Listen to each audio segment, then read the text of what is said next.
Is everybody ready to go? Okay, so fuck it. So with me, Bryan Newton, with me as always, Jonathan Harsey. I really wish Emily Blake. Butts. Chewie. Hi.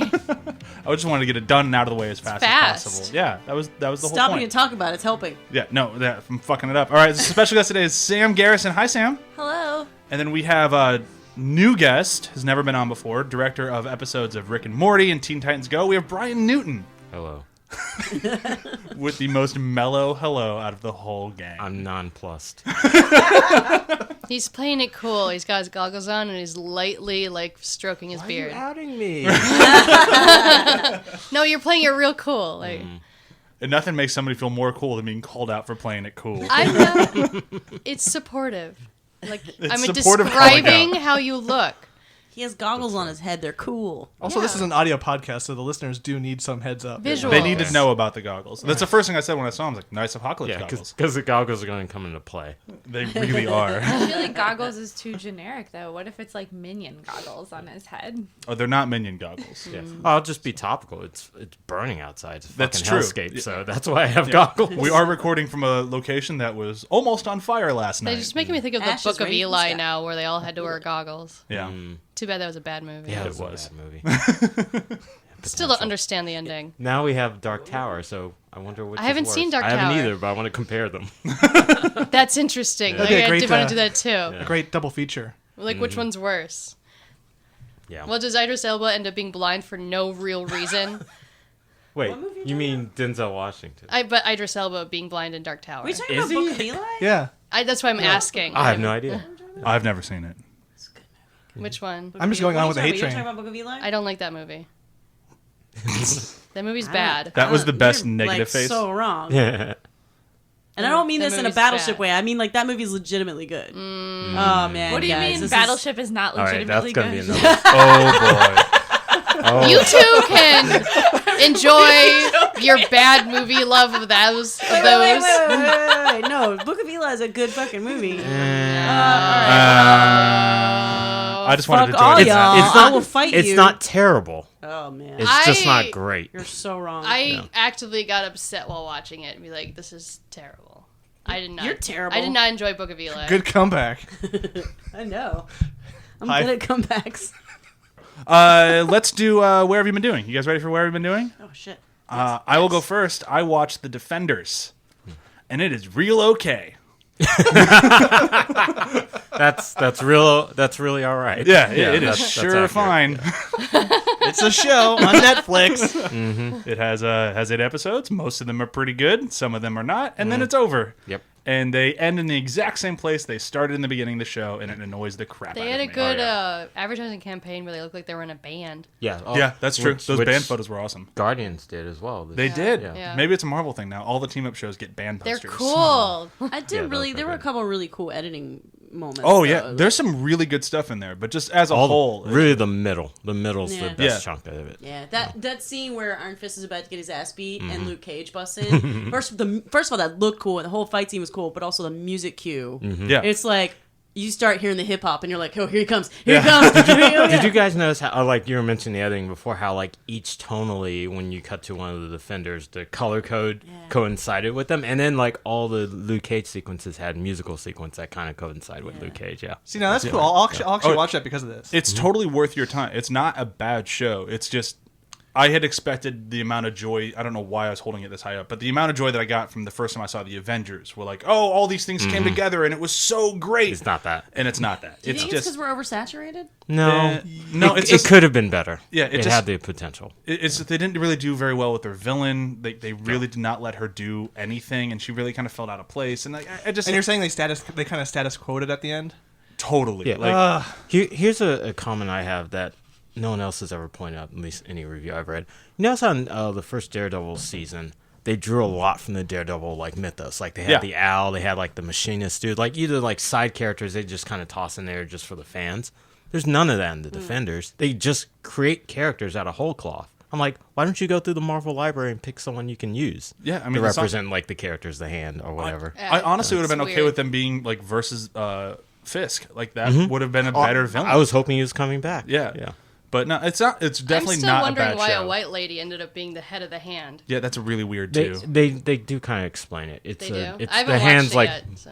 spoiler alert. The hand's diverse.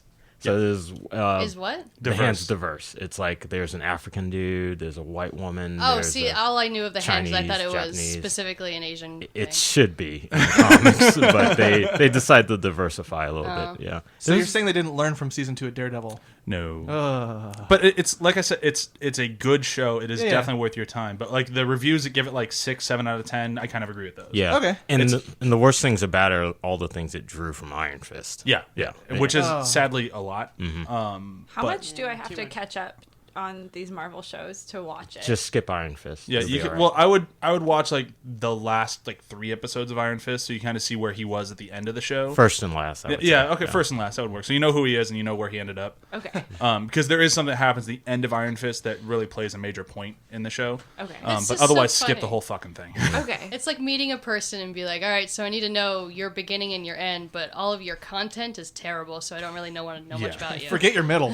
But I I, will say, Your I personality watched, is shit. kind of I Danny Rand I character. watched everything else, but I also watched like the first half of Iron Fist and lost interest, and I still had no trouble following. Yeah. Even though I They- didn't see the last they episode. do a pretty good job. Like the first episode, they do a pretty good job of catch up on. If you skipped like Luke Cage or Iron Fist, like they kind of tell you who they are and where they're at. Why would you skip Luke Cage? Yeah, Luke Cage is fucking great. I still am a little annoyed. That, I was just couldn't a- finish it because I loved him so much in Jessica Jones, and he felt like a different character when Oh, I definitely. started Luke Cage, and I didn't like him as much. Luke Cage was the series was played more for comedy because that's kind of the tone of the original Luke Cage comics. Okay. Where it's very much tongue in cheek because they're playing off blaxploitation, so they made a blaxploitation television series. Okay. Yeah, I that's just- why I- it's a different. It feels like a different character I because just Jessica wish- Jones sorry, isn't go that. Sorry, my fault. no, I wish Mahershala was in the whole series. Yes. I generally feel that way good. about You have him a and man crush everything, on though. him. I have such a man crush on him. Amazing. Like He's it's, if he walked through the door, our marriage would be in trouble. Like, Mahershala, get out of here. He's like shoo him out. You got a It's broom. like, Brian's just a puddle on the floor now. He's great. What can I say? That's it for me, though. If somebody else wants to go. I finally finished Doctor Who. I caught up. And for a while, I was just lagging, going, the season is boring, the season's boring. Oh, it got interesting again. Yes, thank you. It ended on a high note. Oh, you totally muffeted the ending. Okay, fine. All right, potentiality of tragedy and drama. Oh, everything's fine. Moffat. Is it the new Doctor yet? Has she started? No, That no, starts at Christmas. that's Okay. after the Christmas episode. Got I'll probably see her like right at the end of the episode would be my guess. But it's so annoying once you really start caring about a companion. You get attached to them finally, wondering, when are you really going to let this girl shine? And then you get to the end of the show, and then you're like, all right. Yep. No one beats Dr. Donna though. No, Donna's amazing. Thank you. I'm a Rose. Donna's great. I'm a Rose person. I like Rose Rose too. is great, yeah. Rose is a ride or die chick. But I like Rose. Donna is the greatest example of you really made me love a companion.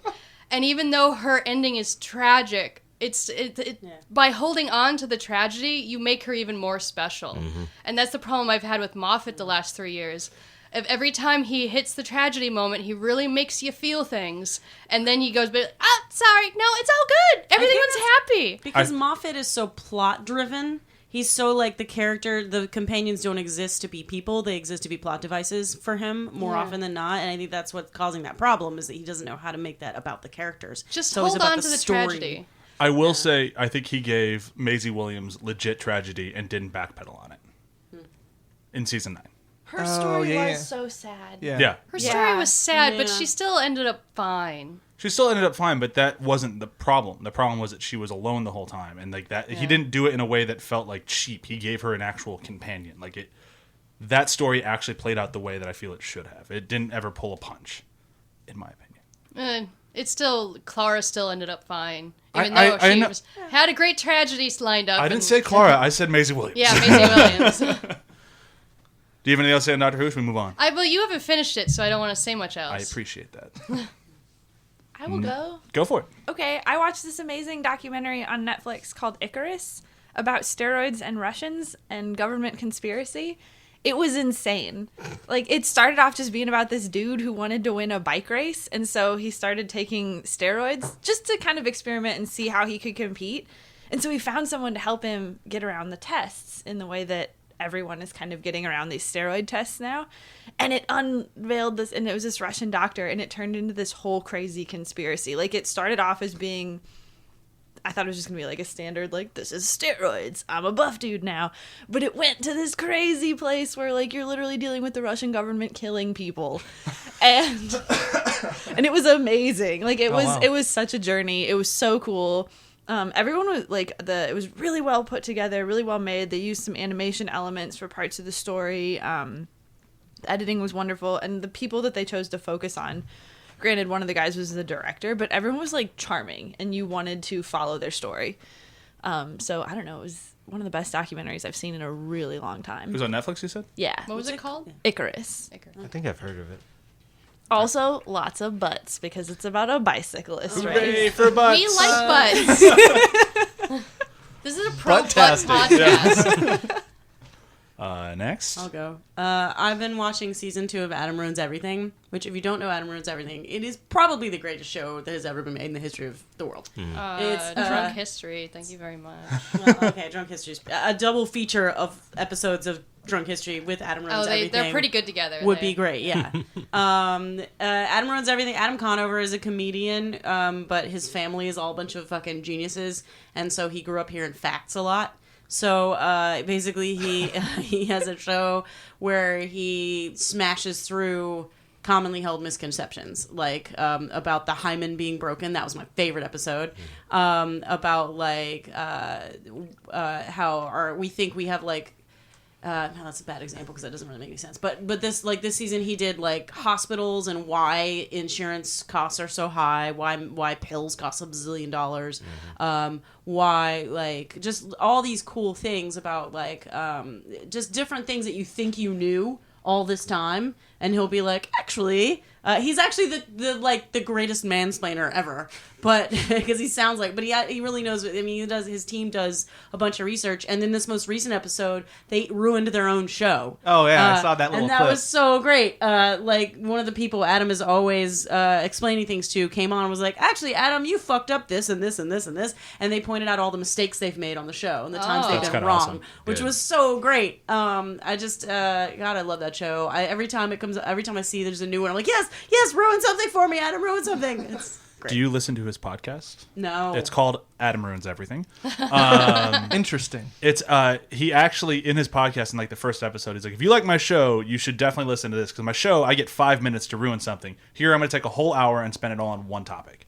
So he like the one that I listened to was all about prostitution in the Old West, and it was fucking fascinating. Yeah. It's how women took control of their lives. Yeah, he did that on the cowboy episode, about the that's- Old West, where he talked about how cowboys aren't what you think. Exactly. And, And he Cowboys brings are in the- actually very sad. yeah. Kind of like slaves. Like, get out there and be terrible. Yeah, pretty much. I love his recent breakdown of the art world because it's something I've been saying for years. Having gone through art school, I've always been saying fine art is a scam. It's a marketing ploy. Basically, you go to art school and you come out of that and they tell you how to bullshit. Modern art specifically. Like, if you have a practical skill, like a communication, toy, fashion, whatever, those are practical skills you can take out and apply and work for somebody. When it's just like, oh, I'm the next arteur. I'm going to play in all the galleries. I throw fucking feces on the wall. And I call it, and I'm saying this is my postmodern expressionistic about the capitalistic influences on the female body. I'm like, no, you're not saying anything. You can do that piece, but it has to communicate. And my biggest problem with like fine art is that art. He just adjusted himself in his chair for a visual. Yeah. Like art, at least effective art's supposed to communicate, and ideally, if it communicates to more people, that means you're better at communicating. It's a better art piece. But if you're only talking to specific people who only have the little like secret code to decipher your little thing, you're not communicating. But It's I have not a good decoder art. ring. What am I supposed to do with my decoder ring? It's like, oh, you gotta find it out. Well, it's like, well, where's the fucking legend my where I can God. tell how am I supposed to decode your little thing? If Well, you know, go on What the if somebody- scavenger hunt. What if somebody made a puzzle video game about decrypting the meanings of fine art? I feel Like that's you have to kind of walk in the into a witness gallery. already. yeah, that is the witness. I quit playing that I don't game. know that game. Because it got too frustrating. It's like, how many spheres do I have to find and do this dumb shit? Yeah, But really smart shit. It's a really challenging. Yeah. But I love Adam, and I love the show for breaking down the art scene, especially how it's just a racket for rich people. Yeah. Oh yeah. We're running low on our. We I haven't been doing actually- time. Who's going next? I'll go next. Okay. Quickly, I just started watching a series on Disney XD called Waypoint Presents. It's kind of an offshoot of the podcast I listen to, Waypoint Radio. Oh, that's a good show. And it's a documentary video series about various aspects of gaming. And the first episode, they did a kind of a docu episode on the guy who created Hyper Light Drifter. And so he's got this like rare heart condition, so he could like die at any time. And so that bled into the story of the game, where the character has a limited amount of time to live. And it was very interesting, kind of watching them do their own kind of crunch in their like the small studio in LA somewhere, and just kind of hitting that deadline, that release, and just like, oh, we got this is gonna take 12 hours to upload. We're late, like that kind of thing. It goes through all that in a really quick span of time. And it was really fascinating. And it's on Disney XD, which they've been kind of focusing on gaming a lot more now. It's extreme. Yeah. But it's really well done. Really well done. I'm glad I supported that Kickstarter then. I didn't know that about the dude. Brian, do you have one? I'm super sweaty, I wish I didn't notice that. But I saw Terminator 2 in 3D this weekend. I had seen it before, but they're doing like a special like anniversary thing, so they released it in theaters. And I saw La Puta, also known as Castle in the Sky, the Miyazaki movie. They've also been doing a Miyazaki festival recently, so That's pretty cool. just saw a bunch of movies. Say, I saw Terminator 2 last Friday. I'm going again tomorrow. Yeah, that movie still holds up. It's one Would of the you best say it's your films. favorite movie? I would. Yeah. That's a little strong for me, but it's Yeah, up me there. too. The 3D is We've had amazing, this though. discussion. Yeah. Two people at the table are right. You said the 3D what? The 3D is amazing, Oh, and is it? yeah, it's really cool. I still don't see 3D. No, But, you don't. but I bought my own glasses, which you can do if you didn't know. You can go on Amazon and buy your own 3D glasses that clip onto yours, so you don't have to wear those big fucking hulking ones over your glasses. Yeah, So I just bought those. They should show up today. because they don't really fit over James Gunn's glasses. No, these are my glasses. They just happen to be the same as James Gunn. We don't need to just make me feel not It's special. just fun watching the feels like a behind the good scenes thing and be like, transition. oh, James Gunn looks like my husband. Yeah, we do have the same glasses. And I found out when I talked to the guy who made them, he's like, oh, you're wearing the same frames as James Gunn. I'm like, oh, that's cool, but now I don't feel special. Speaking of James Gunn, Yeah. Oh, yeah! So today, if you didn't notice when you downloaded the episode, we're talking about Guardians of the Galaxy Volume 2. A lot of people are surprised now. Yeah. listening. Wait, what am I listening to? I didn't read anything you guys posted. I mean, it wouldn't be the first time. I used to like to hide the name of the episode until the very end, and then I found out that really stopped people from downloading the episodes. Yeah, I remember that. I'm like, Brian, are you sure this is not just you being clever for yourself and the internet doesn't care? Yeah, it was 100% that. But I was having fun. So as we do, we're going to start with a 30-second breakdown. Brian, this is all you this week. Are you excited? Yes. I love the timid yeses we get now. We used to get like the, yeah, I can do it. Now I get the, I guess. I'm not horribly excited about it. So I'm going to be breaking down the basic synopsis of Guardians of the Galaxy Volume 2. Yeah, you get 30 seconds to say everything that happens in the movie. Spoilers are encouraged because otherwise you're not saying everything that happens in the movie. Okay. Anything else? Be quick. Be quick, yeah, yeah. be quick. Yeah, being quick is very important. So, Guardians of the Galaxy, Volume 2, in 30 seconds. Here we go, go, go, go, go! Okay, so we pick up almost where our heroes left off. Rocket's being a dick, and he steals some batteries from the gold people, who are amazing. And then they crash land on a planet kind of like video game style, or maybe Star Trek Generation style. And then they get picked up by, what's his face? Snake Plissken. And they get taken to Snake's magical homeland, which is fucking amazing. I bought the art book for his planet for that reason. With his little like, I was about to say his Asian concubine. Oh, It's true. I'm just imagining her frowning right now with her antenna going Yes, down. sad. Well, you failed at the breakdown, but it was very entertaining. Yeah. Oh, that's it? Okay. That's it. Oh, well. It's worth it for the ancient Yeah, concubine. She's also French, Canadian, Russian. Yes, If you yeah. look her She's up, all she's the- got a lot going on. She's all the things. Yeah, She's also an insect. kind of, in She a was way. a larva. Yeah. He found her in her what's that state? The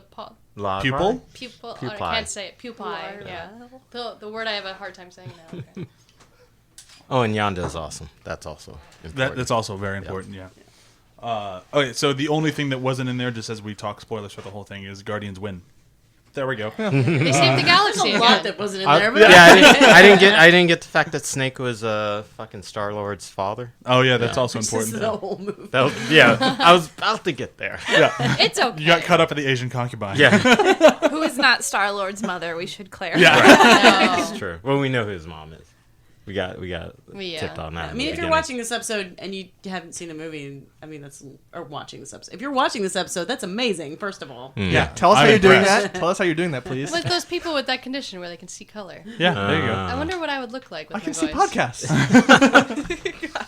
The worst way of using mutant synesthesia. power. That is I'm in the the X-Men. Oh, what can you do? I can see podcasts. Oh, don't get them started. That'll be like the next generation, new generation. I think it's really cool when people say that they can hear, when they hear things, they see things. I think that it's not just acid. acid might have something to do with it. No, it's a real condition. All right, where do we want to start on this thing? Who wants to dive in first? There's a lot to talk about. Should start with the beginning, really. The very opening, beginning. The opening scene. Is it the About very best music. place to start? It's a great opening song, again. The music's really. I think the music's better in this one than Yeah. the first one. I think the standalone don't. songs were better in the first one, but I think it plays to the tone of the movie better. Here's my trick to that. They got basically the first movie went for the songs you expect to hear. Sure. Yeah, and that's why I think this one's better because they went for the songs you didn't expect to hear. Okay. Yeah, that makes sense. And they wrote a lot of this movie around around Brandy. Yeah. Oh, That totally. Was, it was intricately worked into the plot. Which was great until they went, if you haven't caught on yet, this is what we're doing. That was the problem for me, and it was kind of an indictment of the whole movie. It felt like they took the things that worked about the first one and just cranked it. I'm sorry. There we are. You really have to point your face at these things. Yeah. So they took the things that worked about the first one and just cranked it up to the point where it was too much. I felt like everything was too on the nose. The music cues weren't fun because it just felt like they were dragging me along through this movie and oh my god, have fun, look at it, it's period themed, and I'm just like, god, stop. Like, See, I liked as far as the music goes in that, I liked that music, especially like the way it starts with Blue Sky, like that. oh, that's like the best song ever. Like, Well, yeah, it's such a great song, and like the fact that James Gunn did the mocap for Groot, like that was adorable. Yeah. I love watching the video of James Gunn dancing because it's almost more adorable than watching Baby Groot do it. They had the that's same the hair. problem though. Yeah. This was the James Gunn show. Everything is the James. I was I bitching know, about that earlier. Yeah. I know. James I got Gunn. 2 tickets to that show. Ryan is Have flexing you met his James guns. and Gunn? Yes, Ryan. Yeah, Thanks. I got you. I have no guns to flex. It's definitely the other one. But I liked how they used the chain and the chain, the Fleetwood Mac song. Yeah. Like they used it when the team was all broken up and mad at each other, and then it came back at the end when they were a team Yeah. and uniting. So that song has dual meaning in that movie, which is really pretty cool. That's the it's best a great song. That was anyway. the best song. Yeah. Songs. So great. Yeah, for- yeah. I was gonna try to say something bad about the songs, but beyond what Sam said, like, but I get what Sam's saying about like Well, the these are songs not definitely. bad songs. Or They're they not wouldn't bad be in songs. this movie. Like, But- I'm not. But they do if you're not the movie with the songs. The movie kind of says it doesn't have full faith in its audience, and I think that's kind of the biggest problem with it. It also is aware that this isn't a risk anymore. Like, Yeah. it has, there's a confidence to it, but it's also like it does feel, it's like you're saying, like, okay, this is the Guardians of the Galaxy thing we're gonna do now. They're It not was earning a- our attention as It much was as they did in the it was a first one. victory lap. Yeah, victory lap.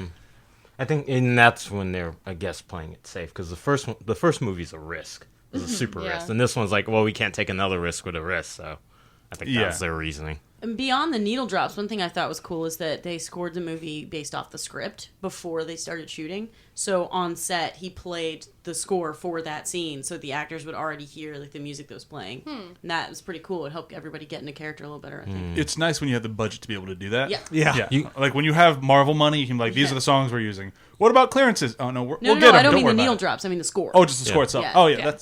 That's awesome. Yeah. Yeah, that's also really nice. and I could the scene that definitely I want to say reeks, but I'm not suggesting anything negative by is when Yondu and Rocket break out of the Ravengers. Like you can just feel like they're listening to that song. I feel forget like the that, name yeah, of it. and I feel like that whole scene deserves an entire conversation because I mean, God, that scene, you guys. I wish we Well, could talk here's about a- it in no. a platform. Well, let's do it. Here's the thing: is like that scene. I think is, if you don't know what we're talking about, it's where Rocket and Yondu break out of their the Ravager holdings and they kill everyone. And Yondu gets his fin. Yeah, finally. Yeah. But that movie that scene comes with a lot of like people on both ends of the spectrum, because before that scene, Marvel movies have played it kind of safe with the mass murdering. Like they beat up bad guys and they all lie on the ground going, "Ow, my ribs!" They're all fucking dead. Yeah. They kill the shit out of everyone. It's like I know Chewie had a bigger problem than I did. I enjoyed watching them all die because it was fun. I'm conflicted on it because I do really enjoy that sequence. And I'm having a lot of fun with it, but it just hits a tipping point for me. Once they get into like the command center where they can see all of the screens, and then the music picks up, and then they all start laughing, and then there's just a moment where I'm like, you're all just slaughtering these men. Yeah, they're psychopaths. Yeah, we're Yeah, watching a movie about asshole sociopaths. Like for a moment, I'm not on their side. I'm like, I know they're bad. I know you're killing bad people, but you always reach a point where just because you're killing bad people doesn't mean it's a good thing. Like they're just. You've clearly never played Grand Theft Auto.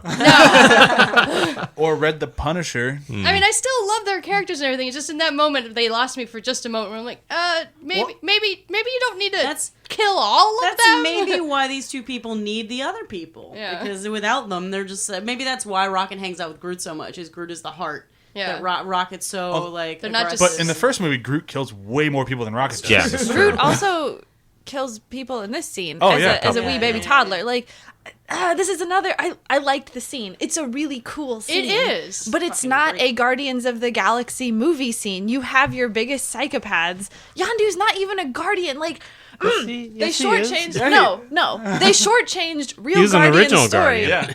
Yeah, okay, but not in the universe that they've established, right? Like, I don't read these comic books. I walk in as a fan of the Marvel Cinematic Universe.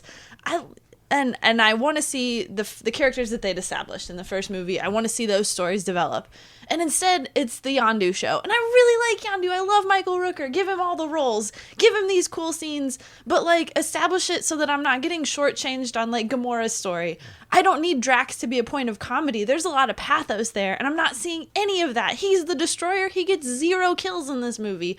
Instead, it's the Yondu show with Baby Groot just keeping it up. Not according to him, though. He got one big kill in the beginning. Yeah. But even then, that's played for comedy against him. Yeah, and it's Drax. it's just like everything about this movie it's like every scene is good, but it doesn't go together. It's like having like a stout with a salad niçoise. Like I love both of those things. You're so but California. Fuck me together. It's horrible. Like I can't. And that's how I feel about like everything about this movie is like good stuff, but it's all wrong.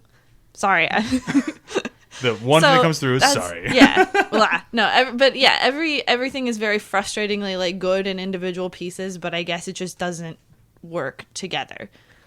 Like this on paper, this should be my favorite movie. It's like cool ass music, Kurt Russell and his beautiful hair. Oh, this such awesome beautiful scene hair. where people finally get fucking slaughtered, and then There's still no real blood. I feel nothing. Well, there's never going to be. It's I know. PG-13. I mean, my disagreement with that is it being the Yondu show is one, the Guardians changed. Like in the comic, they do. I know you're talking about this as its own individual thing, but like Guardians of the Galaxy, these characters were chosen from among many characters, and you can add people or take away as need be. But also, this is very much a thematic film. Like it's all coherently about family. Except that they shortchanged the actual biological family with an awesome storyline in favor of a fake family. Like they still had not a fake family, but like Yondu's not his dad. Yondu abused this kid his whole life. I beg to disagree. Yeah, No, he's an abusive father. That's like saying Yeah, the and Dursleys so are a lot of very biological honest, fathers. yeah. A lot of biological fathers are also I'm gonna get abusive. personal as someone who this past year lost my biological family because they're a bunch of fucking assholes. And I don't want anything to do with him. I've built my own family of people around me. So I felt like this movie was very relatable. Yondu is more of a father than his real father, and I feel that way about the people that I put in my life as well, because I feel like that blood is thicker than water is frequently wrong. That's not what I'm talking about, though. I'm talking about that Star-Lord had no good options, and we forgive Yondu for, like, literally just, like, psychologically torturing a child for his whole life because somehow that's preferable to death.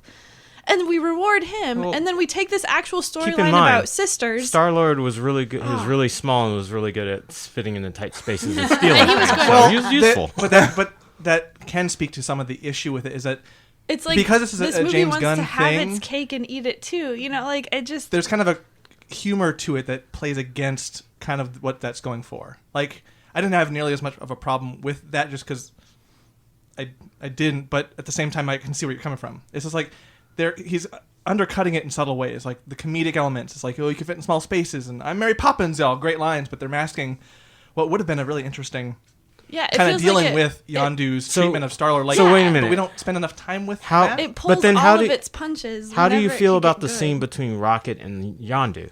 Both when they're on the ship and also when they escape. There's a really like intense moment where like Yondu's calling Rocket out on his like bullshit about like, you just want to hurt people because you've been hurt so much and you're pushing people away just so you can say, see, you never liked me in the first place.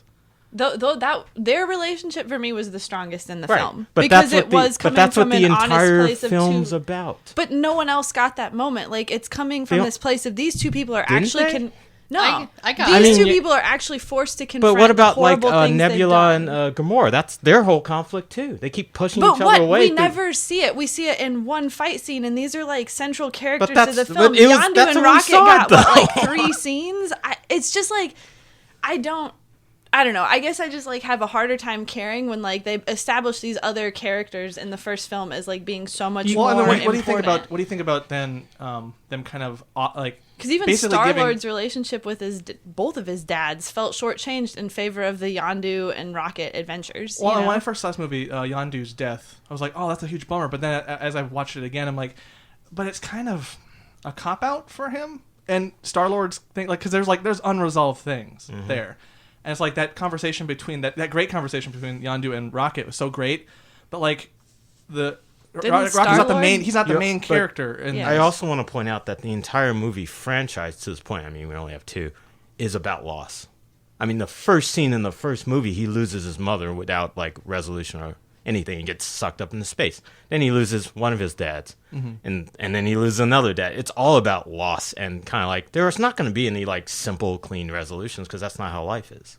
And honestly, we don't need more exposition. Yeah, Just that's- to move it no, I into mean, one that's not problem where, that that's I... not where. I mean, it's maybe just not undercutting it with humor. There's a point where it's just too much. Seen the first movie? Like, I mean, But there's this But thing, we're- like there was that video that went around on Facebook. I'm sure everybody here saw it, where they bitch about the Marvel movies undercutting everything with humor. And I think there's movies that do it that deserve damnation. Like the Doctor Strange is like horrible about this. This movie, I mean, that is Guardians. Like I know not everyone here reads the comics, but like I've read almost every one of the major plot lines. I've read it all the way up until Grounded. Like I've read a lot of Guardians. This isn't a new thing for them. Like this is what they do. Like they have their very serious moments, and they always have a moment of comedy. The first time that Star-Lord and Nova take on Thanos, they fight him in an undead planet, and whenever they die, they come back naked. So it's this horrible, like dramatic fight, and they die and they come back like, oh my god, where are my clothes? Like, well, the clothes don't come back to life. You do. So then they have to fight Thanos buck-ass naked, and it's hilarious, but it's also very serious, and like that is what Guardians do, and they do it better than anyone else in the Marvel Well, universe. what if some of that boils down to like just not faith that this all these Marvel movies tend to status quo at the end. True, and, but then like is Star-Lord gonna be dealing with that in the next one? But his 2 dads but being I- gone. Like, but I don't even care. Ideally. But if they don't, I don't care because that's Right. not like we're looking at the wrong. You're looking at the Marvel franchise and talking about Guardians. Where but Guardians has Guardians done a also- very good job of saying we are the Guardians franchise. We are Right. not part of the Marvel thing. They But that's keep the doing thing their is, like, own thing. they're Until promising to Infinity be War, obviously. more than the other Marvel movies. They Like never that- promised that. Well, the first one. I think like, that- No, they've never promised that. They Yeah. just what are. what it comes down to is the difference between undercutting a moment with humor and enhancing. Like the reason the Rocket Yondu scene worked is because Rocket still cracks jokes. He's still cracking wise. Like Baby Groot's still bringing them the wrong materials. It's a very funny scene, but they still managed to incorporate the truth of the moment with the comedy without the comedy detracting or not letting you feel. And I think that's what this is missing. It feels like anytime Star-Lord tries to have a serious moment, they punctuate it with a joke instead of the joke being like a chance for you to breathe before they pick up the pathos. I I think I was trying to keep track. everything just felt like it was dragging me along, and then like, oh, this is too intense for you, sweetie. Have a cookie, and it's like I don't want the cookie. Like I want to laugh while I'm crying except right now. One of the biggest complaints about this movie is that the ending is too serious and not funny enough. So I love the No, ending. that's what I love. I love the end. No, Like, I'm not endings- saying I have that complaint. I'm saying that is what you hear Like, so, I mean, you hear that all the time of people being like, I don't know, it's not funny at the end, it's super serious, and this is supposed to be a funny movie. So, I would slap that person and be like, that's why our movies are getting dumber. You gotta stop slapping strangers. No. Keep slapping, Chewie. No. It's a problem with America right now. We Everyone elected a dumbass because we thought it was going to be funny. It's not funny. Don't get me started. Yeah. But I was trying to, when I first sat down to watch the movie, I'd watch it in 2 parts this week. I was trying to keep track of the serious moments that were undercut. First one is the battle sequence with the gold people, and it's Who are awesome. The Sovereign. And you think it's a really like serious battle sequence until you realize that they're just playing video games.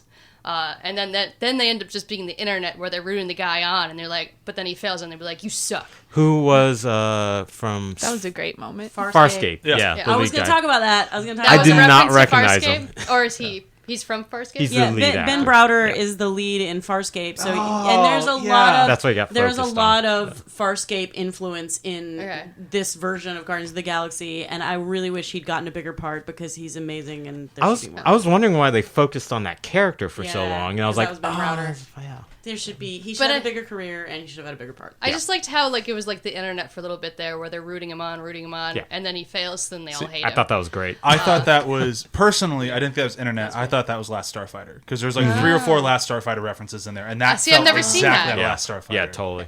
And by the way, Even Quill's origin story is Last Starfighter. Yeah. And then the end of the movie, like when the spaceship does that big spin move and all the lasers fly out and kill everyone. Yeah. That's the Starfighter. end of Last Starfighter. Like there's, So Farscape and Last Starfighter. I'm sure there's more. I'm totally sure.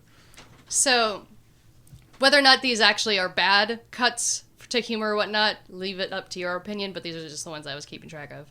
So it's that one. And then we were on Contraxia, which I think is funny that it's like a hooker planet. Like you're going to contract something. I totally didn't pick up on that. I was thinking like I thought we were thinking contractually obligated. No. to That's where I was going. I was like, yeah, No, contracts. I was thinking you sign you're going to get an contracts. STD, you're going to contract something. I But think you nailed it. Well, I will never go to that planet. I'm now imagining all these robot hookers having like a system to flush out STDs. Oh, they clearly have malware. But the serious moment with Yondu getting verbally bitch slapped, essentially, and then it's undercut By Shy Storm. by the girl coming up, and then the roller not working. Oh, I love that. It's still funny, but it's a serious moment that's undercut by it. And then now I'm just thinking Snake. Snake saying, "I'm going to explain your special heritage to you." Ego. But then he's like, "And I gotta go take a whiz." Like serious moment. Now he has to. Okay, Yeah. out of all the undercut humor moments, that's the only one I didn't like. Yeah. Because I don't really like toilet humor, so... See, for me, the only one I didn't like was the ego at the end when he does the when he switches into David Hasselhoff. David Hasselhoff, because that one That just, I enjoyed. see, I like seeing David Hasselhoff, It but felt that like an But odd it beat. was Yeah. also established though. Yeah. Yeah, no, that it was- totally was. But it That just, was like a perfect manipulative dick move. Like that's where Yeah. he showed his true colors. Yeah, like I really, agree with that. Yeah, But that was, it felt like a comedic jab at the wrong moment. Like I'm fine with there being a David Hasselhoff. No, moment, but see, that's where the comedy plays into the plot. Like it's funny, but that's also like really And dark. mean. And dark, yeah. yeah, I did Yeah. go like, ouch, as I was watching that movie. Yeah. yeah, sure. Peter's got not one but 2 mentally abusive fathers. You guys. I mean, whenever they say anything about people, it all comes back to our parents. So in a way, our parents are all abusive. Oh, yeah. Hooray! I fully agree with that. I don't know. Welcome to this. That's why we sad become them in so podcast. many ways. But I do was feel just like- being mean at that moment. I didn't really mean it. I do feel like going back. Sorry to cut you off in the middle of your list, but As we keep doing. Hey, well, we're getting talking points from my list. Sure. Yeah. But I'm like, I feel like the difference is Yondu realized he was too hard on Peter and felt bad about it and kind of apologized in his own way at the end. Which I gotta be honest, like if my parents apologized to me, I'd be like, "Cool, okay, thank you. All right, we can talk now." You know, I mean, all that The realization of wronging. realizing you've made a huge mistake. I think that's why Yondu gets to be redeemable. Is he also protects Peter and several times from death, and he realizes he fucked up. And He this did whole protect him in story the whole is first one, too. Yeah, and this whole story is a way of him sort of realizing that he maybe should have been nicer. And if I- any... sorry, Sorry. if anything, this movie is like a solid continuation from the first movie because a lot of the unresolved issues we didn't get from the first film we're getting in this film. So, like, I can't imagine watching this film as a standalone without seeing the first film. No, it really wouldn't been work. so It wouldn't make confusing. sense. But That's one of its biggest. The one thing I'll say about the Yondu thing, then I'll try to start letting it go. But I think it's a potential let problem Yondu go. with the. I can't. He's one of my favorite characters in the comic book I mean, history. it's a He's so very good. But important issue. I was talking to someone else Yeah. who had huge problems with the daddy issues of this movie too. But here's the thing: is I feel that it's a problem in the storytelling from both the first movie and the second movie, where they made Yondu too evil. They made him like too abusive to where there are the actual problems. Like where Sam comes in, it's like, Fair. no, he's an abusive, fucking horrible person. It's great that he redeems himself at the end, but still, does it fully balance out? Not really. Like he tortured this kid. So if they had kind of lessened the torture a little bit, That's fair. like if it was only like the thing of like they always threatened to eat him, like if there's just one thing where like it was bad but not the worst ever, this wouldn't feel as extreme. But they make him sound horrible. You know, it's funny. I'm thinking of like Star Trek Prime Directive, where we're like looking at it from our cultural lens, but Sure, then yeah. like we have to consider like this is a fucking alien He's race, and Yeah. it's like He's maybe a threatening to Cree eat. Yeah, maybe who was a slave for his early life. right. So And for- that's definitely true for him. Yeah, in his mind, it's like I wasn't that bad at all. What are you talking about? Yeah, But I didn't. Still, I didn't like, actually murder him. I never ate him. I didn't sell him off to slavery. I didn't give Yeah, him to the guy. he's who got was all gonna his kill him. appendages. But remember, I mean, he saved him in the beginning. He's alive because Yondu didn't give him to Ego, yeah. After he gave away thousands of But he kids. didn't know. Yeah, he oh, didn't for know sure. what that was Yeah. going on there. And that's again what is a big part of this movie Yeah. is his own contrition for his part in what happened. Yeah. It's just like, and I think this will help us hopefully move on to other characters. It's just a bummer that they spent so much time on that because that is like a really hard thing to reconcile when you do have like Drax learning to form kind of a familial bond with Mantis again after Yeah. such loss, you know, and you have Rocket coming to terms with his things. You have everyone kind of dealing with this new family member with baby Groot. Like, how do we form a family so that this little guy has a better chance than we all did? And for me, like, I think one of the most compelling stories that I was looking forward to going into this the first time was seeing the continuation of Nebula and Gamora's Me too, stories. yeah. And it just, that was so dissatisfying that all they got was one fight scene. No, Because no. I'm like, oh, some badass ladies in the Marvel universe. Like, Gamora is so competent, so much Yeah. more competent. And they let her do that in the fight scenes. But whenever it comes to, like, any emotional moments and stuff, it's like they shortchange her. And it's such a bummer. Here's where I agree with you that after their fight resolution, they should have been more involved with the Battle of Ego. Yes. Yes, Yeah. I fully agree on that. But I think that fight was kick-ass and necessary. Oh, and that it was a beautiful moment. Yeah, yeah. I just It was wanted, a great fight. That's just why, wanted that's so why I don't much understand the more. complaint on that. I'm Oh, I like, we just got wanted- exactly the resolution Because we I needed wanted- with those characters. I wanted right before more, though. Infinity War. Yeah, But you I know just- it's going to continue into Infinity War. But I think I Sam know. wanted the same level of love and attention for their storyline that we got for Yondu's storyline. Sure, but But I it's think only one I movie, think so- here's the thing. And we- also, Yondu's gone now. Yeah, so like, they can His continue. storyline had Yeah. to resolve here. Theirs gets to continue and, into the next. and here's movie. what I want to do, especially since like most of your issues seem to be just like how much time is spent per each kind of like individual bit. Yeah. We should actually break down the movie and Sure. kind of like do the math. Like maybe everyone did get an appropriate amount of time. It just feels different. Yeah. Well, okay, so But you also can't mathematize I know. a That's true. storyline. It's all Yeah. about I mean, quality of. Not according to script gurus, am I right? but like if you look at it like just going like character to character, like who's actually getting like beats, like Peter's storyline I think is by far the weakest in the movie, and it's not because it's a bad storyline, it's because it felt lazy, and I don't mean that in a negative way, but it's really here's exposition dumps and on to the interesting stuff Yeah. with actual colors and movement and that sort of stuff. But you get Drax and Mantis, which was good, but again not super in there, and they only had one real emotional scene, which I still think is the strongest scene in the whole movie. And then so Yeah, and like I don't like Ego's plan. Like the whole populating the planet or the world, sure, but like the whole I'm gonna also spread my goo yeah, it was- over every I didn't quite planet. understand it. That's Yeah, I thought that was just a weak kind of like we have to make this relevant for Earth again. I mean, like- like, for a an intergalactic womanizer, I guess that makes sense. No, I got what he did. Yeah. I totally got what he did. It's just Yeah. kind of like when we always had to cut back to like the spreading glue and the ticking time bomb. I'm like, I didn't need that. Just kick it his ass. reminded me of the scene in Force Awakens where we cut to is it Coruscant that we're looking at, or wherever the Republic is, and we see these people. It was that a we've new never, planet. Yeah. These people we've never met before coming out right before their deaths. And it's it's like technically this, Yeah, that was Coruscant, I have a but problem who with that. cares? It's not I am Coruscant, but very it annoyed should that have been. apparently Coruscant is blown up. No, it's not Coruscant. It's not Coruscant, It but no wasn't? one gives a I shit. thought It was it a, was. Yeah, I whatever. went, They're talking about it's the a new core planet. planets, and Coruscant's supposed to be the main. It was It like was a a senator new planet or yeah, something. it was a new planet the Republic set up that you would have to go through the extra stuff to even know about, and like Yeah. it was actually a part of scenes that got cut out because that one feature, That would like make more kind of like sense. a black woman who was in that. She Is was that Freeman Eggman or somebody else? no somebody Oh. else. There was a scene with her cut out where she was talking to General Leia before she goes back to the planet, so that's why she felt very Oh, we were featured in supposed that. to care a little bit. Yeah, it was something that got on the editing room So floor, I have another unfortunately. complaint about that movie. Sorry, I didn't mean to okay. sidetrack us. No, I just- what- Well, and It's maybe relevant. that's kind of the good stem sidetrack. of the like kind of the dissatisfaction is that because that line is so weak with the ego thing and all Yeah. that, it just starts to kind of permeate and really kind of just take away from Spread. Yeah, Yeah. just basically spread to these other elements that really could have used that extra bump. Maybe not necessarily equal footing, but maybe more. But so that's kind of where I'm at, like with what Sam's saying is like, so Yondu and Rocket I think get 3 scenes of like real like love and attention. Peter I think gets like 2 or 3 ish, but then Drax gets 1, Gamora gets 1, everybody else gets like the 1 hit. So Gamora gets 2 when they capture Nebula. true, okay, yeah, that's true. But like where they really approach like the storyline with like the sisters and the moving on and that sort of stuff, it's really just one real attachment. Nebula gets 2 too, actually, and that's on my list of wonderful moments ruined.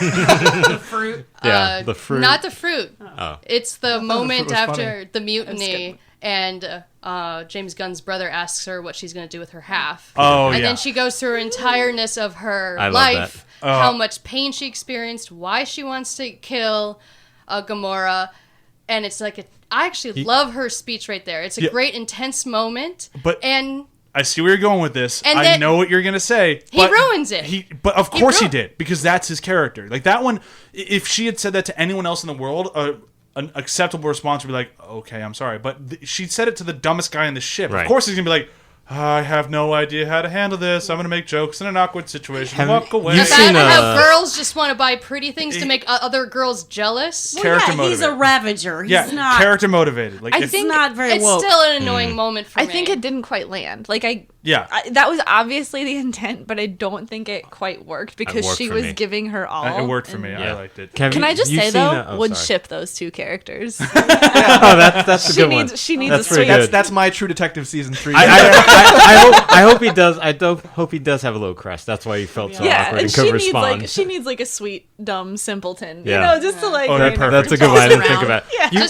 You've read One Punch Man, right? Yes. Like Genos. It's just the way Genos goes through. Like I came through the store and I had the superpower and I had to become the strongest. And Satama's just like, all right, whatever. I'm gonna go shopping today. God, now I'm actually thinking of April and Andy on Parks and Rec, because that's exactly their relationship. That she's just so like badass and awesome, and he's like, "What?" Burt Macklin.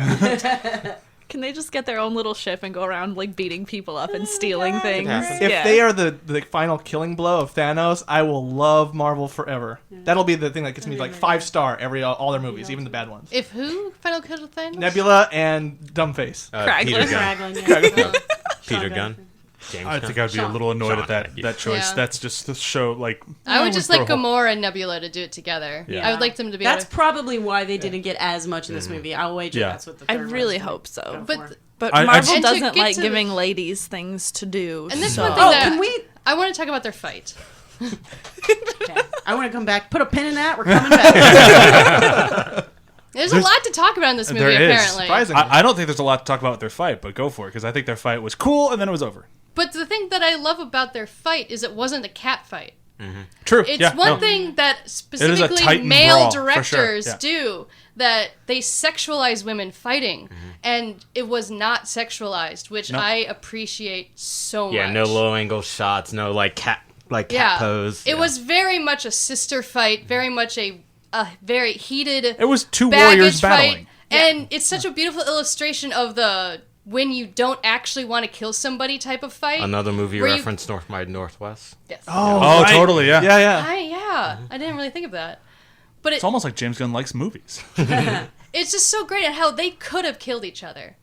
easily. She's carrying many a moments. huge fucking machine gun. And she comes at her by surprise from the back in a plane. Yeah. And they keep not killing each other, even though there's no excuse for them to not have been able to. But it just breaks down into their relationship of they have issues, but they still love each other. Well, and it was reflected in such a great way. They even almost say that initially when they're like, after the battle's over, it's like, Thanos played us against each other, and you kept beating me, and I had to keep getting like cybernetically enhanced. I could never beat you.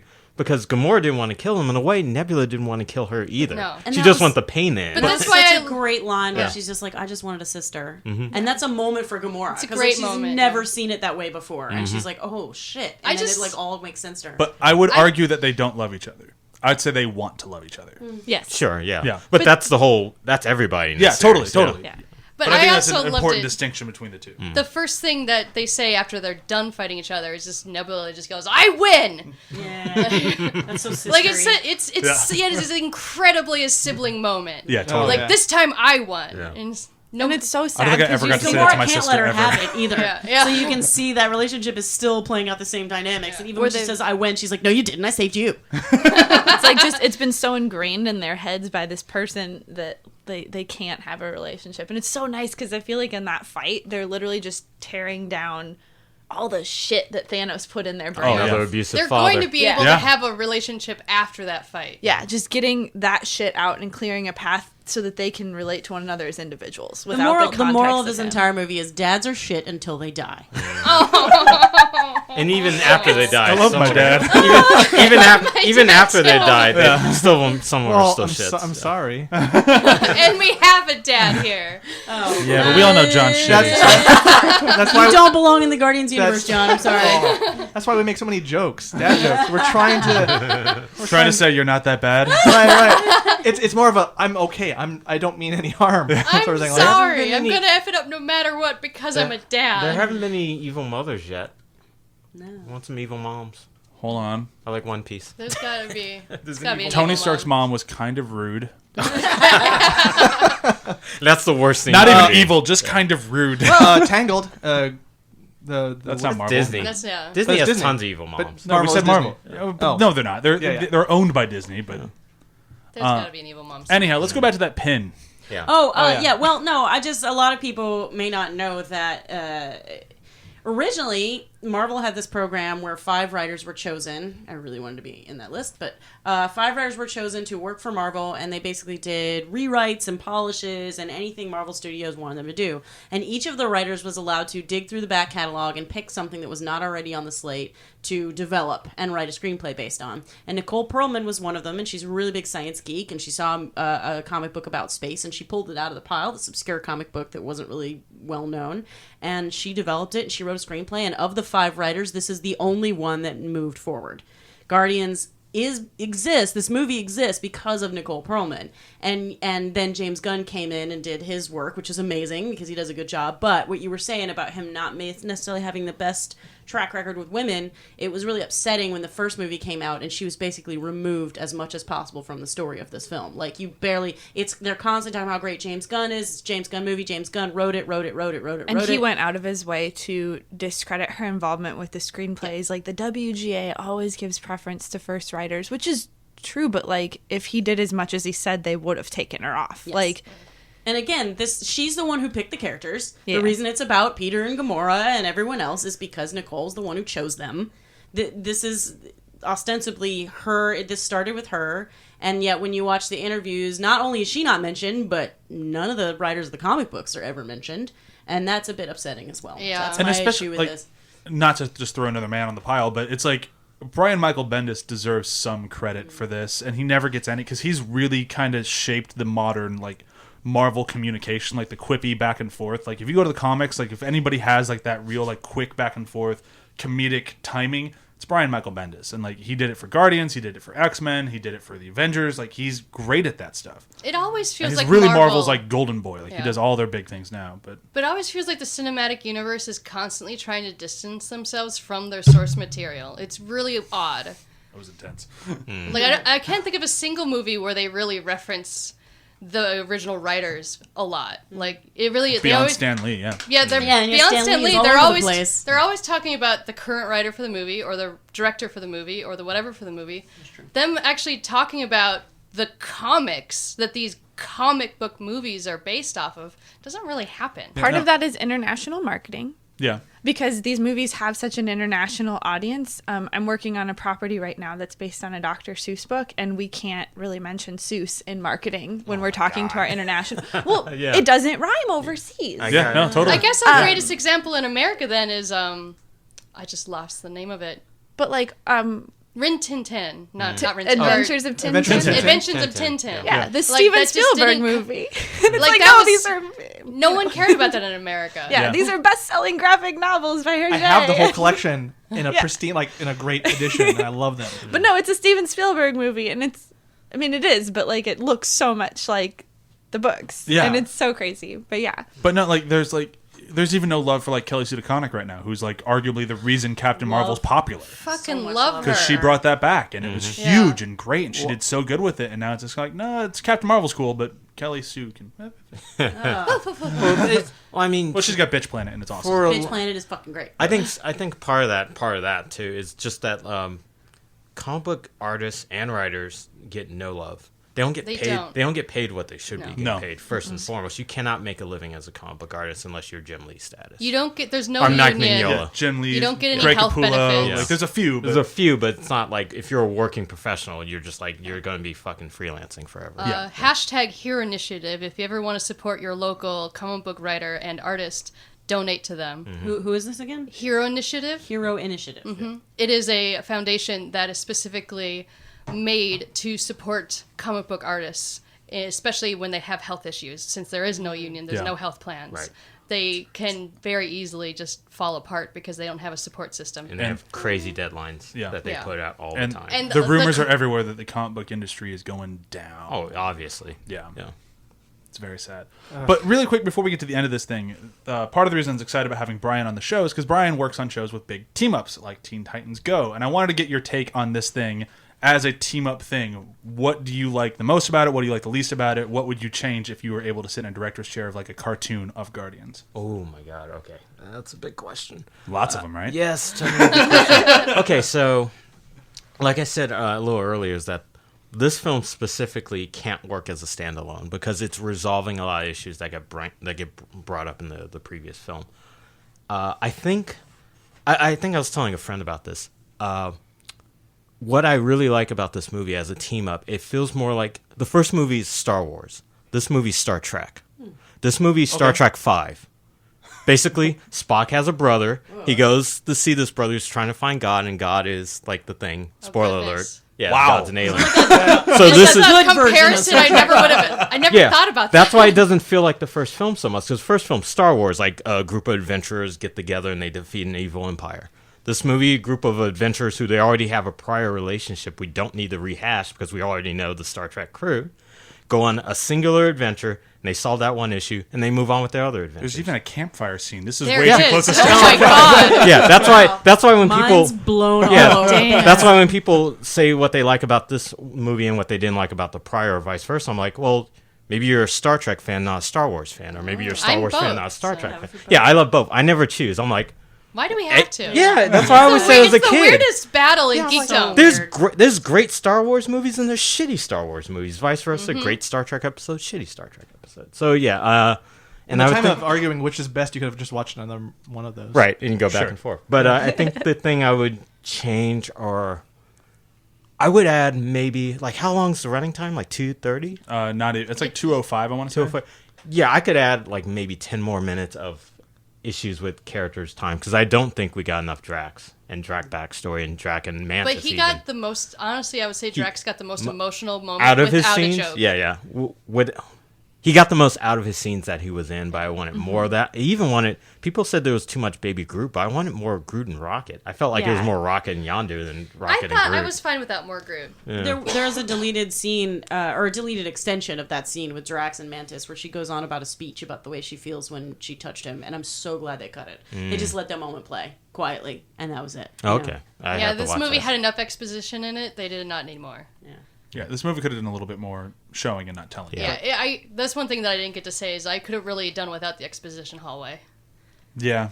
Well, I mean, once was fine. It's the fact that they go back to it. That's what the problem is. There were some really I mean, James Gunn's a really great visual director, and I feel like this movie even had more. He was allowed to be a little bit more artsy, like that. I fucking love that shot of Star-Lord in the lower corner of the screen on Ego's ship, and they just like have the whole empty space behind him while he's listening to his Walkman. It's so, and I think that the chain is still playing at that point, and all the slow-mo that they did in that sequence. Like, there's just some really beautiful shots within like what was shot largely on a green screen. I mean, it's kind of amazing how they managed to really pull a lot of this off, and it's because, I mean, he did have a really, like, I mean, despite his lack of ability to give people credit for the writing, he does a really great job with a lot. He drew those storyboards. He knew exactly what he was like. He chose the songs.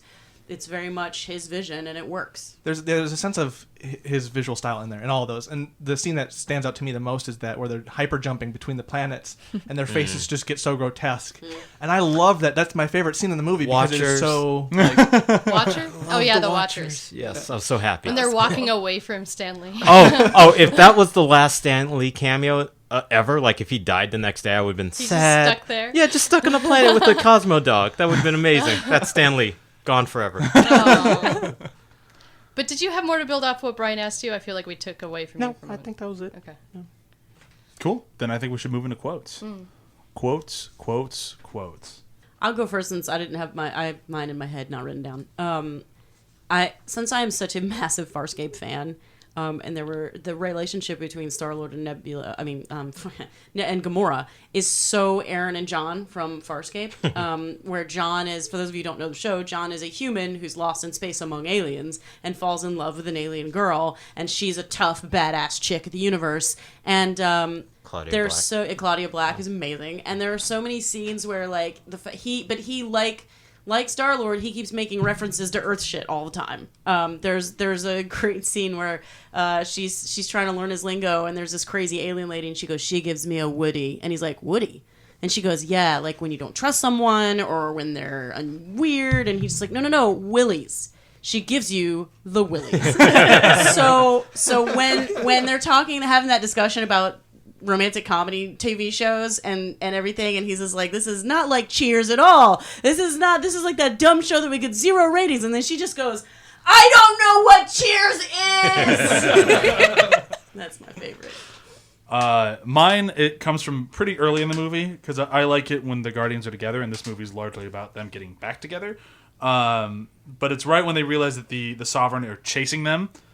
And it's kind of 3 lines together, but it has to work, or the line doesn't play off. But it's between Drax and Rocket. Like, why would they be chasing us? And he goes, "Probably because Rocket took some of their batteries." And Rocket goes, "Dude!" And then Drax looks around and is like, "Right, he didn't steal some of those. I don't know why they're after us. What a mystery this is." I guess I'll go with one of the serious moments of the movie, just because it is such a beautiful line for a egotistical ego, and how every villain views themselves as their own hero. When Ego says, "It broke my heart to put that tumor in her head," like he still feels bad. He got hurt by that, but he did what was necessary. I mean, even though that's an absolutely terrible thing to do, no matter who you tell that to, they would never see it from your point of view. But from his point of view, it's a sacrifice he had to do. Oh, it's even worse than that. It's one of those like, "Why'd you make me hit you?" scenario. Yeah. Oh, yeah. That's what that is. That's why I was like, and talk about underplaying. He just delivered that, and they'd even like make the moment tense. They didn't bring down the lights. Oh, he just delivered that like it was casual. Yeah, and then I loved how immediately with that one line, his eyes fade back to normal, and he just starts shooting. Like, not missing a beat. Like, "You've killed my mother." Excellent use of a Zolly. Yeah. I love Zollies. Yeah. That's the one thing that I really appreciated that they did. They didn't make Ego openly sinister. He's just gross. Yeah. Like, he is pure ego, and it's disgusting. Yeah. Like, there's just no humanity there, and I thought they did a really good job. Probably one of the with better that. Marvel villains. Yeah. For sure. I would almost argue the best under Loki, because every other villain is just so meh. That's Marvel villains. Oh, to a totally. T. Yeah, yeah. That's Unless the we're comics. talking That's the MCU, comics yeah. fault. Unless yeah. we're talking TV, because Kilgrave was also pretty. Oh yeah, Kilgrave's right. Yeah. That was Kilgrave's a great. Yeah, fantastic. he elevated that. Yeah. for sure. And You actually saw him hurt people. You didn't even see Ego hurt people in this movie. Really, he just talked about it. But what made it so scary is just how matter of fact it was. because like, it was all about him. It was. Those things didn't matter. And they couldn't have cast anyone better than Kurt Russell because you kind of buy into his bullshit. Oh, yeah. You because know? you want to like James him. Gunn said in one of the little featurettes that like he picked Kurt Russell because he was trying to figure out since it was starting in the 80s, who would he have cast as Peter Quill if it was a movie set in the 80s? And that's who Because of course. we Solid bought into choice. Kurt Russell's bull. I mean, Overboard is such a gross movie, Oh, but yeah. I love that movie. Oh my god! It's a Over fun and over. movie, but then you're Look just at like, it, oh. you're Well, like, we're- ew. Captain Back Ron. into quotes. Back into Sorry. quotes. We talk about that weird ass rape, but you're okay with it movie. We somehow managed to go the whole time without going to Kurt Russell Love Fest, and I'm very proud of us for that. Let's stop it before it starts. We almost went overboard. I'll go next. This is why people hate dads. Yeah. I'm contributing to the problem. My quote's really quick. It's in the very beginning where basically Groot waves hi at Gamora as she's fighting the thing, and she has that moment of like, oh, hi, before getting like swiped by the thing. was so and that cute. moment of like Tender's like, oh, yeah, hey, it's a pleasant thing. I was like, this is really great. It kind of got me like into the humor of this. Go for it. Okay. I don't know if I have a quote per se, because I don't want to be obvious. But my favorite moment in the movie, which we haven't touched on, is when Quill's trying to use his powers for the first time with Ego's help, and it's that moment where Ego just kind of like shows him what you could do with this, and then Quill can barely form a ball, and he starts tossing the baseball back and forth. And I think there's a line earlier saying like, I never got to play ball with my old man. I'm like, I wish we'd see stuff like that in like Dragon Ball. It's just like Gohan, like instead it's always like big energy blast. Like no, it's just throw some energy back and forth with the old man. I just like if I saw that in any like anime or like superpowered thing, I'm like that's really sweet and touching. That's something you can only do with cinema. Totally. Yeah. Who hasn't gone? Me. You kind of already said this earlier, but my favorite thing is when Nebula is screaming at Gamora, "You're the one who wanted to win, but I just wanted a sister. You were all I had." It's a very sweet moment. Yeah, it's a moment where we Super see poignant. the chink in Nebula's armor. Yeah. Like, you see kind of everything she's done that's made her seem evil suddenly makes sense. And you're like, oh, man, you're really, like, yeah, no, you're really messed up. And hopefully you can get around. You know, something that I will say is I wasn't, as much as I like Karen Gillan the first time around, she did way better this time. Like Yeah. Well, they she's gave her more to do. She Well, was just a but henchman in the first movie. I think she's just growing into an actress Yeah, she's very a young. lot. Yeah, I mean she's still, but like Doctor Who, I don't think required a lot of her. And then the first one of these was really just like it was more like the makeup acting. She did a great job with it, but there's more like as long as she put on the suit, she could be the character. This one she actually had to bring a lot to the plate. And I think she did it like fantastic. Yeah, all the subtle stuff going on behind the scenes, like her trying to act cool. Oh. Yeah. and, like, The and then hug. the fruit. Oh, the the hug hug. is Yeah, at the yeah. end is like, Just like, what's the, she doesn't know what what is to a do. hug? I don't know I've never had a hug. Yeah, I think she was phenomenal. Robot in limbs this. won't work. That's everyone, right? Yeah. Right. All right. So review systems, movies that take place in space. I'll go first because I've had mine locked and loaded pretty much this whole episode, and I've already mentioned it. Last Starfighter. Mostly because I like the sense of humor in Last Starfighter. Specifically when Alex's clone is in his bed and his little brother finds it, he's like, oh my god, it's a great moment if you haven't seen the movie. But the sense of humor and like the way that like it's always kind of self-referential and it's always in this movie. It's kind of all over the place in this movie. And, like, since they borrowed from it so much, and like it's a really good companion piece to this one, where you could watch that one and this one, and it feels like you're watching a similar style of universe and whatnot. If you like this movie, you will definitely like Last Starfighter, as long as you can deal with the aged graphics, because they're a little janky, but they're okay. Oh, I got an interesting note. I learned this through college. So, Last Starfighter uses CG animation. Right. One of the first films to do it. That same studio approached Lucasfilms to do that for, I think, maybe episode 5 or maybe episode 6 at the time. But they turned it down because obviously it's like, well, this looks too clean. We want, Star Wars is a little gritty. So we almost had that for maybe episode 6. They made the right call. Yeah. I love Last Starfighter, but that would have looked terrible. Serenity, because Cool.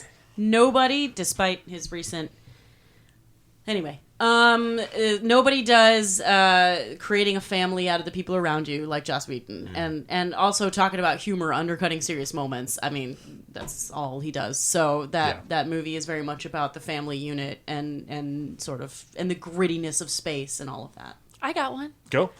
Wall-E. It's got a lot of moments that I really love, but I'm not quite sure it all adds up in the end. Also very beautiful. Yeah, well, pretty yeah. film. Very beautiful pretty. and great music. Yeah, I like to believe it adds up just because I love it so much. No, But I totally agree with you. The You're back spot half, on. yeah, the back half yeah. never quite adds up, but I love it all, and yeah. You know, originally they were going to do that movie entirely pantomime. I would have loved But that. they backed away. Because when they added the little Jeff Garland jelly beans, it always kind of derails a little bit. I mean, it's a lot of Pixar like losing their shit at the end. Just same thing happened with Brave. They changed their mind later and then Speaking ruined of it. jelly beans, one little bit of trivia that I think is fun is that the shirt that Star-Lord is wearing is actually supposed to be an alien candy brand because he's obsessed with candy. Oh, that's cool. Aw. Oh, I didn't know that. Yeah. Yeah, they Looks never like really candy. bring that into the movie. I always I don't remember him ever eating candy. speaking of Really, he had candy all. Yeah, Groot does, and he had candy all over in the first film. Oh yeah, they have that like jar Yeah. on the ship.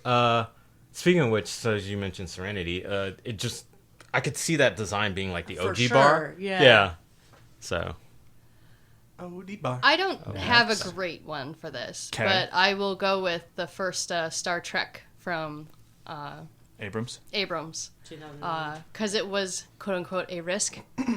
When you're rebooting Star Trek, it's definitely a risk. And they won a lot of people and they lost a lot of people, which this movie kind of did with all the daddy issues. And they had some hot Chris's. Yeah, they had some hot Chris's. And they do undercut a lot of moments in that movie with humor, which Star Trek never really did before. So it was new and flashy. And it all involved a guy who also wanted to destroy the universe for very selfish reasons. That works better than I think you were thinking it was going to. Yeah. Next. I'll go, and it's kind of a thin connection, but I'm gonna go with Rogue One because it's about terrible dad who has to redeem himself. But you know, in Guardians he doesn't. But it's about just dealing with the legacy of the parents that are not good, but we don't know why. Sons I of would the argue father. he's not a terrible dad, but No, he's that's a not whole terrible different dad. thing. He's just an absent father. Yeah, he's a kidnapped Well- dad. But just that sense of what that carries on to the younger generation, having to navigate not knowing. Sons of the Father. Sure, Yeah. sure. Yeah, that Also, works. Vader was in it, and he's kind of like Yeah. like he's the But pinnacle I'm of saying, bad if dads. you're gonna Yeah. if you're gonna make an argument for a bad dad in that movie, I think you're leaning on the wrong one because there's Vader. Right. But Forrest Whitaker was also kind of a bad father Yeah. figure. I think Yeah. this I'd is say what- he was worse than the other. Yeah, Yeah. see, Yeah. a We lady, get- a lady's abandoned by two dads. Yeah. Like Sure, that's sure. horrible. There you go. There you go. But like even the Vader, he's not in there as much. He's kind of tacked on in there, and we've done There's Rogue so One. much of that's Yeah. tacked on. That entire movie's tacked on. Those are fighting words. Wait, We're gonna keep wait. moving. I'm sorry. No, we're gonna keep moving. No, we're not- Move we're on not past. getting into Move that on fight. past. We're not- Don't start with me. I feel you. Did we use up all our fight time on Book of Eli? Yeah, we did. We Fuck. did. Moving on. We're gonna. we can do that. We'll do that after the podcast. She's That'll got be it. fun. I like Star Wars. I just don't like that movie. Yeah, this is from that movie. I loved that movie. I love that movie. But Rogue We all One love is that God. movie. Rogue One is fantastic. You guys are really, really putting yourselves in pits right now. All of you. You're outnumbered. I don't care. All right. Who hasn't gone? I haven't gone. All right. So mine's gonna be a super deep cut. It's Space Trucker. That is. Yep. That's a super deep cut. So it's Stephen about, Dorff in that? Yes, he is. Yeah, that's what I thought. And also the Is late there great. a The late. theme song with that? Just Space Trucker. I don't remember. I haven't seen it. I hope it goes just like that. I haven't seen it in like 17 years, but it stars the late great Dennis Hopper as a kind of southern trooper. seen that. Yeah. I've never seen it. The assassin robot at the end of that thing is a fucking beast. I love it so much. I put that in the same round as the original Judge Dredd, which also had Cy Stallone, which is also in Guardians. As in like great robots and shitty fucking movies. But like Dennis Hopper's like kind of like malcontent southern trucker with kind of a crew that he's like on the out to smuggler, which is like Yondu.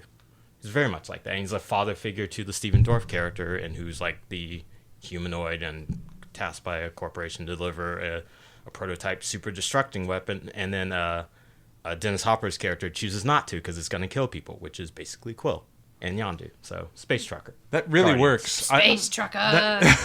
It used to show up on like HBO at 1 in the morning when I was in high school, and that's when I saw it. I haven't seen it since, and I don't think I've even finished it. But I remember. I don't even know if it has a DVD release. Yeah, I don't. It's worth looking into. Yeah. Space Trucker, officially endorsed by After the Hype. Maybe. Yeah. All right, that's everything, right? Yeah. That's everybody? Everybody's gone? We did it. I was half paying attention. Yeah, we've covered Guardians of the Galaxy Volume 2. I just gotta say, I'm happy that we were able to have this discussion about it because that means it's doing something. If it's doing something that the other Marvel movies aren't doing, that we have this many like quips and nitpicks and things that really kind of bring out our. It's a lot more than Doctor Strange had in it. Yeah, the thing I would say I about disagree, but I feel like I've never had a chance to talk Thor with you guys because, guys, I could go all day. Well, we how- like Thor. Yeah. Okay, so here's the thing about I would say the Marvel films is that at worst the worst Marvel films are mediocre. They're never below mediocre in my opinion. A bad film is fucking Batman v Superman Well, I love that We can't and go down Suicide that Squad. road. We can't. We're gonna fight too. Yeah. So Suicide Squad's not Man, great. it's Yeah, just yeah. like, guys, if there's no episode next week, it's because we're all dead. yeah, I've murdered. Disagreeing on movies. I've murdered everybody. But You can't kill me. I'm already dead. I ate a donut last week. yeah, and so like at least like a film like this can get people to talk about things. Like there's things to pull. It's like, well, that was interesting. That was not interesting. What was that about? Well, I don't this, know how that this fits in. Etc. made me think about just how the complex ideas that they're trying to do, Right. and maybe that And they're if not they're doing it successful well. or not. Yeah. I would rather have that Yeah, it's than a just gamble. mediocre non-message. Right. Sure. Yeah. Sure. So you can find us, www.athpod.com. I can say www really fast. www. And then you can follow us on Twitter, ATH_podcast. You can find us everywhere else, ATH Podcast. What else am I missing? Spotify. Listen to us, our playlist every week on Spotify. Oh, yeah. We Subscribe. had a pretty good one this last week. This the one that came out last Friday. If you're listening to this on Thursday, you can still listen to it today. It was all Close Encounters of the Theme Kind themed. And I think we did pretty good. I mean, it is definitely not music from Close Encounters, but No. if you listen to it, they all tie in pretty well, I think. I got Katy Perry in there. I got Yeah. Kesha in there. Yeah, You got but- Kanye in there. But it works surprisingly well. And then coming out tomorrow, we have it for the movie It. So that Super excited about that one, guys. I wonder if we really can find another excited. Katy Perry song to work for that one. I just like torturing you. I don't have to put this one together, so don't worry about it. We're making the person who's afraid of clowns do the theme, do the playlist on clowns. Just think of it as At least it's not like a visual. Like, if it was a Right. pictures I had to put together, then I would just be like, no. Yeah. Plugs for you guys? Do you have any episodes coming out that you want to plug? Yeah, I should plug a couple of things. I always forget. So if you want to see me talk about animation, interview animation guests, friends of mine, and people who I've worked with, or and other people I've had associations with, check out the Animation Success Stories podcast. That's the ASS podcast. Yes, you heard right. Check us out on YouTube. Every week or so, we interview people and talk about their success stories in getting animation. And if you also want to, if you're a fan of One Piece, the Japanese manga and anime series, I occasionally guest star and guest host on the One Piece podcast, which comes out every week. If you're not caught up with the series, don't listen to until you read everything, all 877 Good Lord, chapters. there's so much One Piece It's out there. the best series of all time. So, and yeah, you can check out my Twitter, Dark King Zoro, if you want to hear me rant about politics and, I don't know, black stuff. Politics and black stuff. Yeah. Do you have an example? Fuck Trump, fuck Ben Carson.